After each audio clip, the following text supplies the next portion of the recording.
नमस्कार, मैं हूं आपके साथ हिमानी नथानी। आज कृष्णाष्टमी है, यानी कि कान्हा का जन्मदिन। सारे देश में जन्माष्टमी की धूम है। आज लोग कृष्ण को याद कर रहे हैं, देवकी यशोदा को याद कर रहे हैं, राधा कृष्ण के प्रेम को याद कर रहे हैं, मीरा के विषपान को याद कर रहे हैं। कृष्णाष्टमी की आहट के बीच ओडिशा में एक गरीब आदिवासी ने भी विषपान किया। अपनी गरीबी का विषपान, अपने जमीर पर चोट का अपमान सहा, और जब उससे ये बर्दाश्त नहीं हुआ तो वो बीमारी की वजह से मौत को गले लगाने वाली पत्नी को कंधे पर उठाकर 60 किलोमीटर दूर अपने गांव के लिए पैदल ही निकल पड़ा। इंसानियत को झकझोर कर रख देने वाला क्या है ये पूरा मामला, देखिए हमारी इस रिपोर्ट में।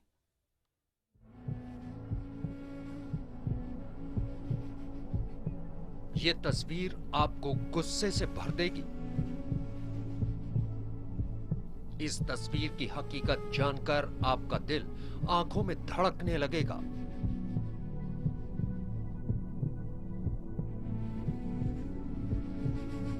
क्योंकि ये तस्वीर मानवता को शर्मसार करने वाली है। आजादी के 70 साल बाद भी इस देश में किसी शख्स को अपनी पत्नी की लाश अस्पताल से घर या शमशान घाट पहुंचाने के लिए अकेले कंधे का सहारा लेना पड़ता है।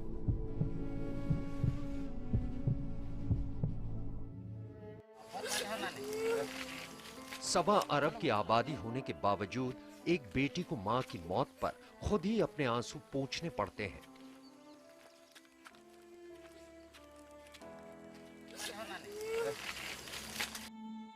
पति को पत्नी की लाश पर विलाप का और बेटी को मां की मौत पर मातम की मोहलत नहीं दी जाती, क्योंकि एक शव को कंधे पर सवार होकर 60 किलोमीटर का फासला तय करना है। ये भारत है और ये इस गणतंत्र के ओडिशा की हकीकत। तस्वीर में दिखने वाला शख्स है तो इंसान, लेकिन सरकार और समाज की नजर में ये आदिवासी है। जानने वाले इसे दीना मांझी नाम से पुकारते हैं। इस शख्स को बीमार पत्नी की मौत के बाद लाश को गांव तक पहुंचाने के लिए भवानीपटना के जिला अस्पताल से एम्बुलेंस नहीं मिली, क्योंकि वो गरीब है, उसके पास पैसे नहीं है। लेकिन पत्नी का गरिमामय तरीके से अंतिम संस्कार करना था। सुपति दीना मांझी ने पत्नी अमंग दई के शव को चादर में बांध कंधे पे लादा और पैदल ही 60 किलोमीटर का फासला पाटने का फैसला कर लिया। रास्ते में जहां थकता, कुछ देर के लिए लाश को जमीन पर रखता और फिर कंधे बदलकर गांव के लिए निकल पड़ता। रास्ते भर साथ चलने वाली सुबकती बेटी को ढांढस बंधाता और हर डग को कमजोर पड़ने से पहले गांव की तरफ बढ़ना। इसके सिवा दीना मांझी को कुछ नहीं सूझ रहा था।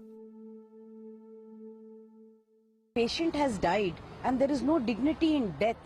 What would have they lost if the ambulance services could be extended? After all, it is the taxpayers' money, not their father's legacy. Ambulance के लिए पैसे नहीं थे, इसलिए लाश को इस तरह ले जाने की नौबत बना दी गई। दीना मांझी गरीब था, इसलिए उसकी संवेदनाओं की परवाह नहीं की गई। कंधे बदल बदल कर पत्नी के शव को ले जाते और मां की मौत पर आंसू बहाती बेटी को पीछे पीछे जाते। सड़क किनारे खड़े होकर देखने वाले बहुत मिले, फोटो खींचने और वीडियो बनाने वाले भी मिले, लेकिन इस तरह अस्पताल से 10 किलोमीटर का फासला तय हो गया। लेकिन देश केवल मुर्दा अफसरों और तमाशबीनों का ही नहीं। रास्ते में कुछ स्थानीय युवाओं ने दीना मांझी को रोका, उनसे बात की। दीना मांझी ने उन्हें बताया कि मैंने अस्पताल प्रशासन को कहा था कि मैं बहुत ही गरीब आदमी हूं, गाड़ी के लिए पैसे नहीं जुटा सकता। कई बार कहने के बाद भी मुझे कोई मदद नहीं मिली। यानी मांझी के पास कोई चारा नहीं था। लेकिन मांझी हारते नहीं, बेबसी और मजबूरी में भी पहाड़ तोड़ने का मादा रखते हैं। दीना मांझी ने अस्पताल प्रशासन की उदासीनता के बाद पत्नी के शव के लिए ना तो गाड़ी का इंतजार किया और ना ही 4 कंधों का। 60 किलोमीटर में से करीब 10 किलोमीटर का फासला तय हुआ तो स्थानीय युवाओं ने कलेक्टर को फोन के जरिए पूरे मामले से वाकिफ कराया। इसके बाद एम्बुलेंस का इंतजाम हुआ और फिर मांझी के मेलघारा गांव तक शव पहुंचाया गया।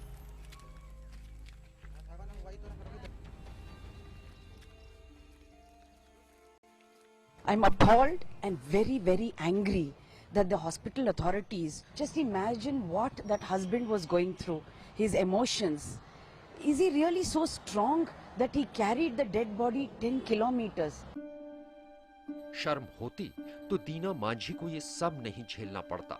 ईमान होता तो दीना मांझी को पत्नी के शव को कंधे पर ढोते हुए पैदल 10 किलोमीटर का सफर तय नहीं करना पड़ता। लेकिन जहां शर्म और ईमान नहीं होता है, वहां झूठ के पांव लग जाते हैं।